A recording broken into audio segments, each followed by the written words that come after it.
इतनी लंबी यात्रा से आए हो, कुछ क्षण विश्राम कर लो। आओ, जल ग्रहण करो।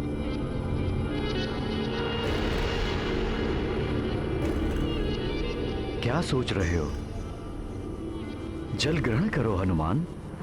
ऋषिवर, जब आप दिव्य दृष्टि से सब देख ही रहे हैं तो आपको यह भी ज्ञात होगा कि रामकाज के मध्य में हनुमान ना तो विश्राम करता है और ना ही जल ग्रहण करता है गुरुदेव। हाँ, मुझे ज्ञात है हनुमान, परंतु इसे साधारण जल मत समझो। ये धन्वंतरी जी के कलश का जल है। ऐसा कहो कि एक प्रकार से ये उनका अमृत प्रसाद है, और प्रसाद ग्रहण नहीं करना प्रसाद का अपमान है। इसलिए जल ग्रहण करो वत्स। क्षमा करें मुनिवर, मैं इसके लिए धन्वंतरी जी से क्षमा प्रार्थना कर लूंगा, किंतु मैं इसकी एक बूंद भी ग्रहण नहीं कर सकता गुरुदेव, फिर चाहे ये अमृत ही क्यों ना हो। गुरुदेव, आप बस मेरी एक ही सहायता कर दीजिए। इन जड़ी बूटियों से मुझे मृत संजीवनी, विश्वकर्णी, सुवर्णकर्णी एवं संधानी आदि जड़ी बूटियां चाहिए। बस गुरुदेव, इनकी पहचान करा दीजिए मुझे। ये वानर इस प्रकार नहीं मानेगा। मुझे द्वितीय युक्ति का प्रयोग करना होगा। ऋषिवर, ऋषिवर, आप क्या सोच रहे हैं? कृपया मेरी सहायता कीजिए। मुझे प्रभु श्री राम के अनुज लक्ष्मण सहित एवं महाराज सुग्रीव सहित अनेक वानर सैनिकों के लिए इन जड़ी बूटियों के उपचार की आवश्यकता है। चिंता मत करो वत्स, ये तो धर्म का कार्य है। मैं तुम्हारी सहायता अवश्य करूंगा। हनुमान, ये जड़ी बूटियां दिव्य हैं। इन्हें ग्रहण करने वाले को तन और मन से पूर्णतया स्वच्छ और शुद्ध होना चाहिए, अन्यथा ये लुप्त हो जाएंगी।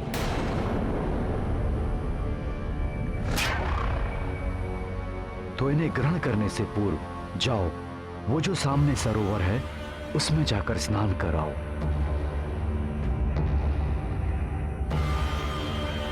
किंतु स्नान करते समय ये स्मरण रहे कि तुम्हारे नेत्र बंद रहें, और बंद नेत्रों से तुम इन जड़ी बूटियों का स्मरण करना। जब तुम सरोवर से बाहर आओगे और अपने नेत्र खोलोगे तो ये जड़ी बूटियां स्वतः ही तुम्हारे समक्ष प्रकट हो जाएंगी।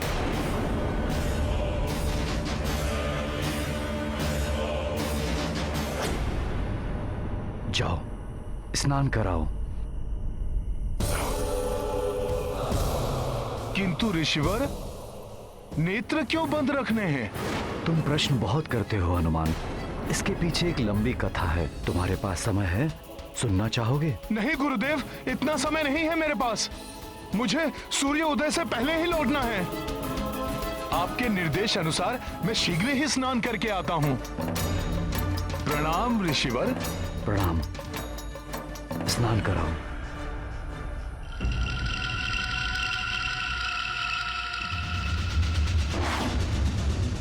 अब आएगा आनंद। जैसे जैसे ये मूर्ख वानर सरोवर में उतरता जाएगा, अपनी मृत्यु के निकट पहुंचता जाएगा।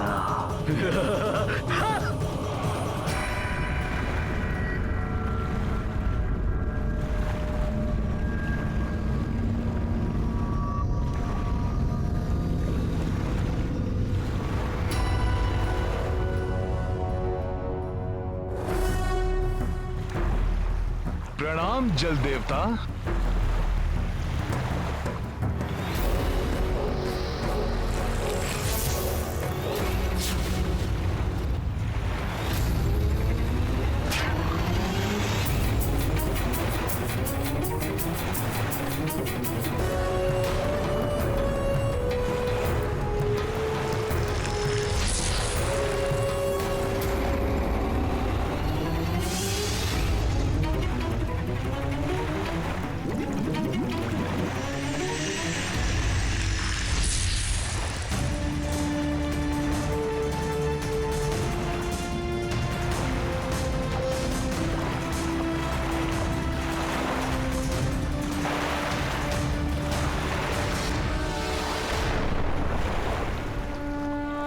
जय श्री राम, जय श्री राम, जय श्री राम।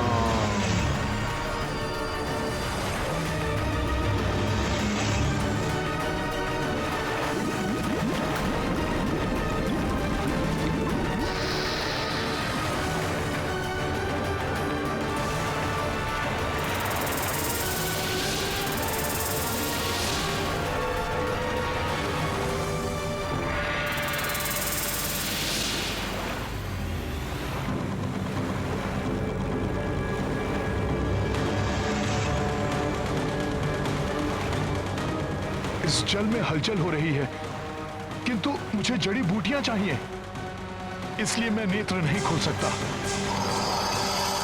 किसी जलचर ने मेरा पांव पकड़ लिया है। कुछ भी हो जाए, किंतु नेत्र नहीं खोलूंगा मैं। हे जलचर, मैं राम काज हेतु शुद्धि स्नान करने आया हूं, अतः मेरे कार्य में बाधा मत बनिए आप। मैं आपको कोई क्षति नहीं पहुंचाना चाहता हूं।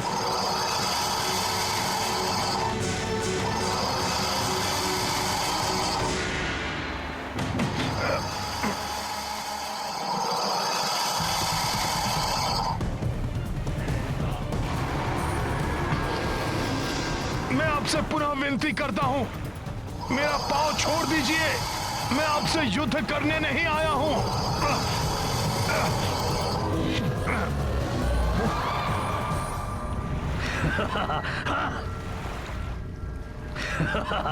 अब आएगा आनंद। ये वानर इस महामकरी से बच नहीं पाएगा। फिर भी अगर इस मकरी से बचकर इसकी शतविच्छेद देह में प्राण बच भी गए तो मैं अवसर का लाभ उठाकर इसे ये कालकूट विष पिला दूंगा। बहुत हो गया नम्र निवेदन। हिंसक पशु नम्रता की नहीं, हिंसा की ही भाषा समझते हैं। जय श्री राम।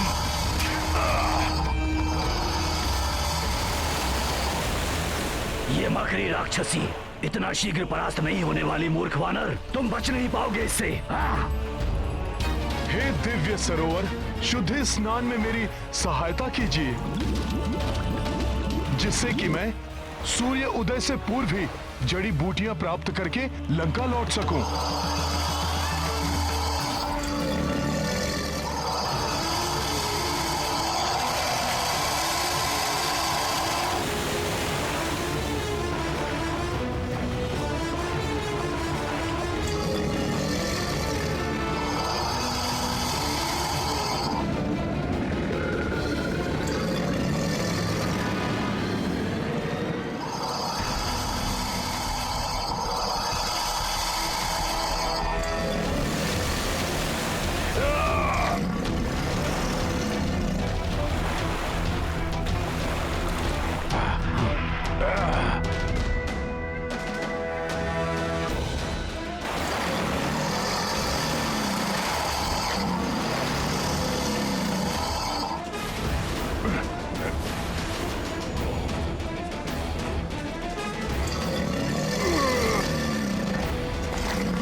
ये क्या, राक्षसी मकरी अप्सरा बन गई?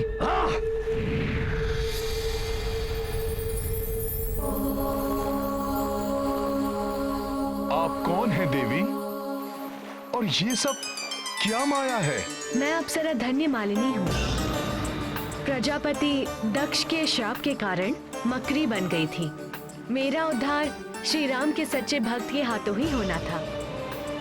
मुझे श्राप मुक्त करने के लिए आपका धन्यवाद राम भक्त हनुमान। धन्यवाद का पात्र मैं नहीं, वो ऋषिवर हैं। उन्होंने ही मुझे सरोवर में भेजा, जिससे कि मैं ये शुद्धि स्नान के पश्चात दिव्य जड़ी बूटियां प्राप्त कर सकूं। क्षमा करें हनुमान जी, जड़ी बूटियां प्राप्त करने के लिए ऐसी कोई प्रक्रिया नहीं है और ना ही यहाँ किसी ऋषि का वास है। श्री राम का नाम लेकर आपको भटकाने वाला वो बहरूपिया ऋषि नहीं, लंकेश रावण के द्वारा भेजा गया मायावी राक्षस कालनेमी है, जो राम कार्य में सहायता नहीं बाधा उत्पन्न करने आया है। यदि मेरे पास समय का अभाव न होता तो उस राक्षस को उसकी करनी का अभी दंड देता मैं। किंतु देवी, मेरे लिए सर्वप्रथम समय रहते जड़ी बूटी प्राप्त करना अति आवश्यक है।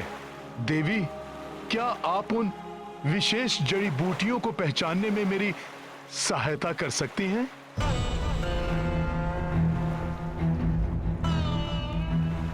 आपके उपकार के प्रति फलस्वरूप आपकी सहायता करके मैं स्वयं को भाग्यशाली समझती, किंतु दुख है कि मैं इस राम काज में आपके लिए मात्र शुभकामना ही कर सकती हूँ, अन्य कुछ नहीं। मुझे क्षमा करें। प्रणाम।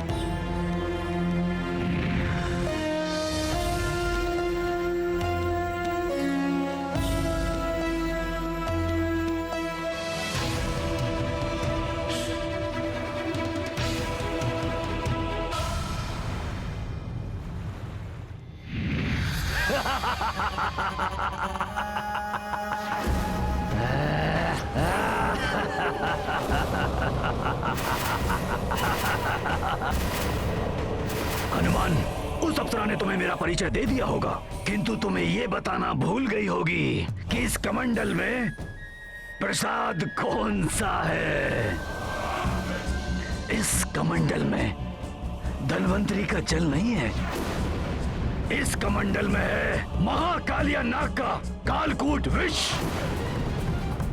जिसे अब मैं इस सरोवर के जल में मिलाने जा रहा हूँ, जिसके मिलते ही इसका सारा जल विषाक्त हो जाएगा।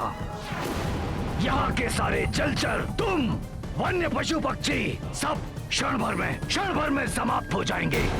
और एक बात और, जिन जड़ी बूटियों को तुम प्राप्त करने इस हिमालय क्षेत्र में आए हो, वो सब नष्ट हो जाएंगी, सब नष्ट हो जाएंगी। जिन जड़ी बूटियों को तुम प्राप्त करने इस हिमालय क्षेत्र में आए हो, वो सब नष्ट हो जाएंगी, सब नष्ट हो जाएंगी।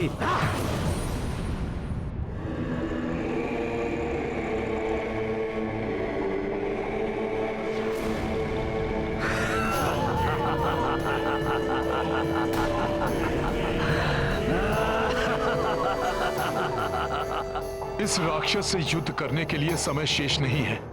इसी के कालकूट विष से इसका वध कर देता हूं मैं।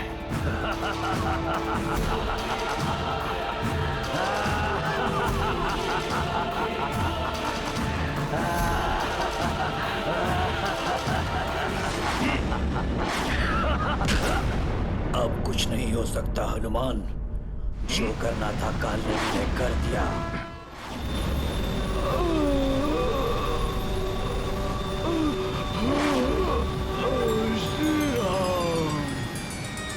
राम काज में बाधक ये राक्षस तो समाप्त हो गया, किंतु मेरी दुविधा अभी तक समाप्त नहीं हुई। मैं पहचानूं कैसे उन जड़ी बूटियों को? समय भी व्यतीत होता जा रहा है, क्या करूं मैं?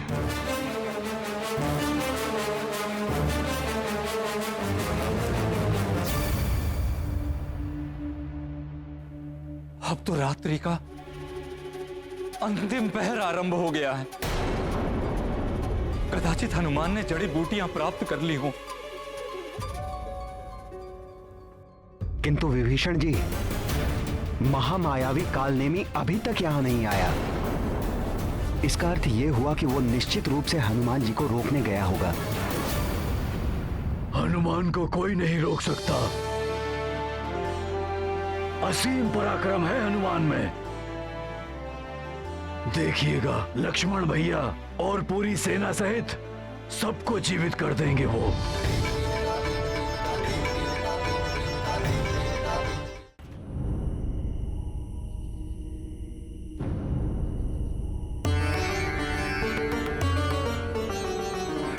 कौन कौन सी है वो विशेष जड़ी बूटियां, कैसे ज्ञात करूं मैं?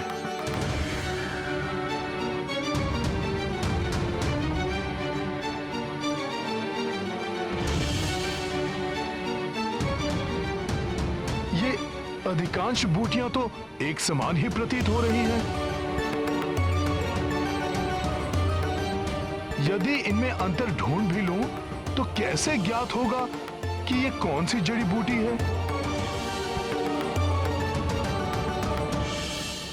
वहां सब मेरी आस लगाए बैठे होंगे और मैं बूटियां ही नहीं पहचान पा रहा हूं।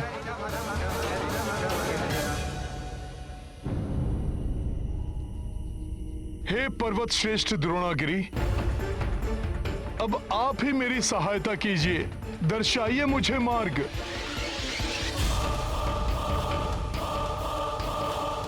समय तो व्यतीत होता जा रहा है, कहीं सूर्योदय की बेला आ गई तो बड़ा अनर्थ हो जाएगा।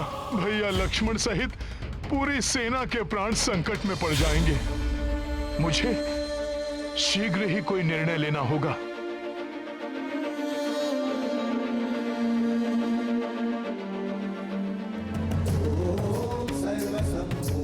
मुझे क्षमा करना पर्वत श्रेष्ठ द्रोणागिरी, आपके पास भी मेरी समस्या का कोई हल नहीं है और सूर्योदय की बेला निकट आ रही है।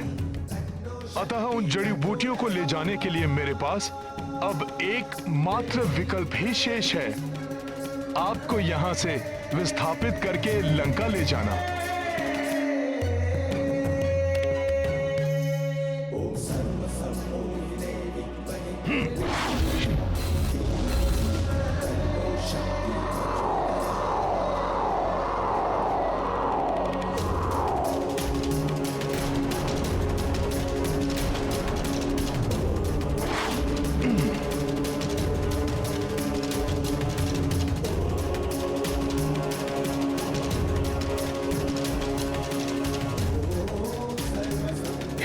विशाल पर्वत द्रोणागिरी, अब आपका यहां से विस्थापित होने का समय आ गया है।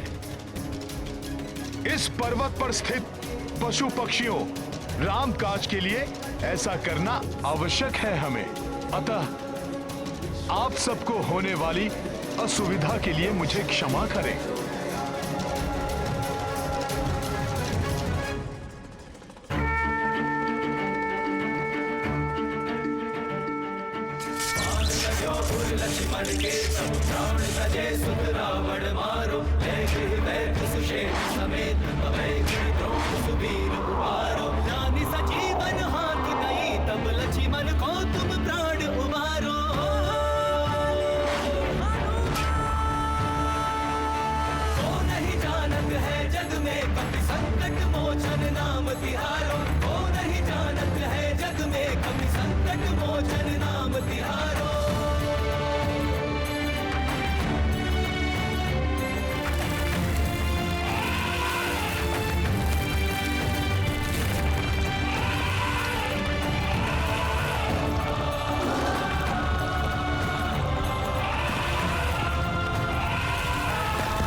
जय श्री राम।